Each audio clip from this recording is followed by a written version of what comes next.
right, my name's Elijah Copeland. I'm from Las Cruces, New Mexico originally. Been blowing glass for, I don't know, about 9 years. When I first started out, I was self-taught.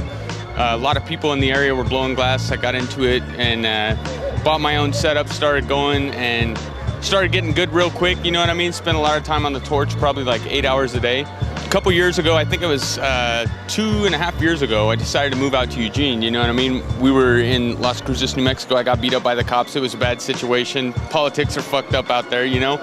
It's like martial law is trying to be in place, so I got the fuck out of there. It's not a good spot. Landed in Eugene, Oregon. One of the first people that I met was Ham in Midtown. I'm wearing this shirt right now, and I meet Ham. I walk in there and I'm like, hey man, you were on this glass thing with Marcel back in the day in 2003.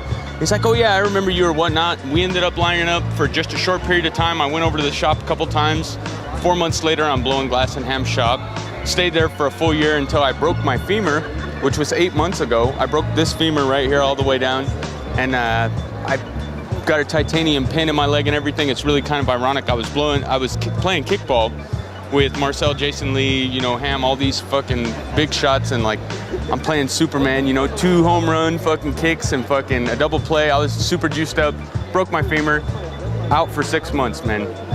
So this is the first project that I've been back blowing glass on since I broke my femur, and like crazy shit, running up and down ladders and running back and forth across the shop and super high physical activity, and yeah, this is what we made it to, you know what I mean? So it's like I didn't drop a beat. 6 months passed by without touching the torch, and fucking I didn't drop a beat. I have my studio, I'm not kidding. 2 weeks before this project went up, I got my studio back up after fucking 6.5 months and fucking jumped on this project, you know what I mean? So that's where I'm coming from. Oh dude, these guys are awesome. The honest truth of the matter is, this was one of the greatest learning experiences that anybody could have.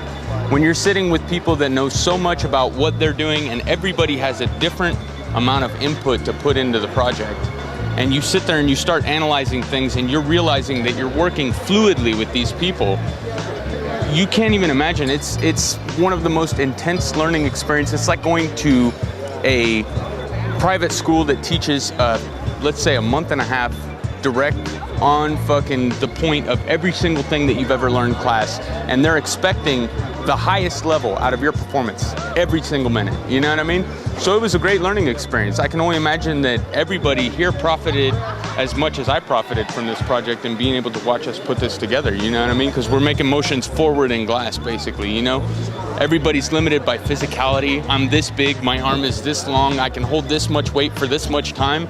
We eliminated all those factors and we're able to build something that was ridiculous in 2 hours and 15 minutes. We put that together in 2 hours and 15 minutes. Eli does it, hotmail.com. I'm Contrabasso on glasspipes.org, Elijah Copeland on glassartist.org. If anybody wants to hit me up, more than welcome.